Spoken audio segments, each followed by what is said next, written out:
ராதே கிருஷ்ணா. எல்லாருக்கும் நமஸ்காரம். எல்லோரும் எப்படி இருக்கீள்? ரொம்ப நாள் கழிச்சு நான் இப்போ தான் கொஞ்சம் கொஞ்சமாக மெதுவாக வீடியோஸ்லாம் போட்டுன்னு வரேன்.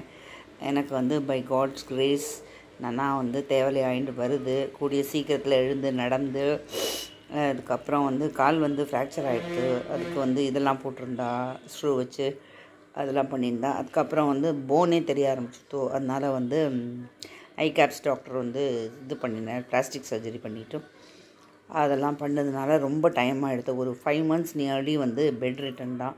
ஒன்றுமே பண்ண முடியாது. இதில் இன்னும் ஏகப்பட்ட டாக்டர்ஸ்ட்டை வேறு நாங்கள் போனோம்.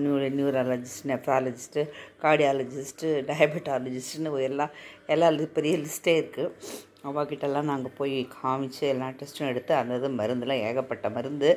ஒரு 5 months நான் கொஞ்சம் என்ன சொல்கிறது, ஒரே இடத்துல தான் இருக்க முடிஞ்சது. என்னால் நகர முடியல, எதுவும் பண்ண முடியல. பட் அதுலேயும் நான் கொஞ்சம் ஆக்குப்பைடாக மணி பொம்மை, அதுக்கப்புறம் ஒயர் கூடைகள் பின்னுறது, அதெல்லாம் எனக்கு தெரிஞ்சதெல்லாம் கொஞ்சம் கொஞ்சம் போட்டுனதுனால எனக்கு டைம் பாஸ் ஆகிட்டு இருந்தது. அதனால் அது நான் கொஞ்சம் பண்ணிகிட்டு இருந்தேன். இன்றைக்கி நம்ம மாற்று இது தளிகை மத்தியானத்துக்கு லன்ச் புதினா சாதமும் பீன்ஸ் காயும் பண்ணியிருந்தேன். எனக்கு காய் அவ்வளோவா பிடிக்க மாட்டேங்குது. அதே குழம்பு தானாக போட்டால் அது கொஞ்சம் பெட்டராக இருக்கிற மாதிரி இருக்குது. அதனால மோஸ்ட்லி நான் அதில் போட்டுருவேன். இன்றைக்கி பீன்ஸ் காய் இதுக்கு பண்ணியிருக்கோம். அதுக்கப்புறம் இது எப்படி பண்ணுறதுன்னா, முதல்ல கொஞ்சம் புதினாவை அலசிட்டு வச்சுக்கோங்க.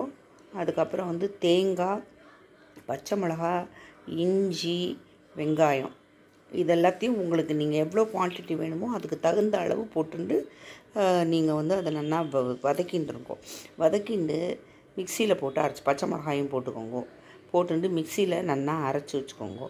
அதுக்கப்புறம் அடுப்பில் கொஞ்சம் கடுகு திரும்ப பாரிட்டு, இந்த மசாலா சாமான் போடுறதா இருந்தால் கடுகு போட வேண்டாம். இல்லை மசாலா வேண்டாம், நாங்கள் ப்ளைனாகவே சாப்பிடுவோம் அப்படின்னா நீங்கள் இந்த மாதிரியே சாப்பிட்டுக்கலாம். அப்புறம் அதில் மசாலா சாமான்லாம் போட்டு வதக்கிட்டு, அதுக்கப்புறம் இந்த அரைச்சி வச்ச விழுதையும் போட்டு நல்லா வதக்கி வச்சுருங்கோ. கொஞ்சம் புளிப்பு வேணுங்கிறவா லைட்டாக லெமன் புழிஞ்சிக்கலாம். இதில் நீங்கள் நெய்யில் பண்ணினீங்கன்னா நல்லாயிருக்கும். அதை அப்புறம் அந்த சாதத்தை நல்லா முன்னாடியே வடித்து கொஞ்சம் ஆற வச்சுருந்தேன்னா இதில் போட்டு மிக்ஸ் பண்ண வேண்டியது. அந்த புதினா சாதம் ரொம்ப நல்லாயிருக்கும், உடம்புக்கும் நல்லது, டேஸ்ட்டாகவும் இருக்கும். பண்ணி பாருங்க எல்லோரும். தேங்க்ஸ் ஃபார் வாட்சிங். I need your support. Thanks a lot. Radhe Krishna. நமஸ்காரம்.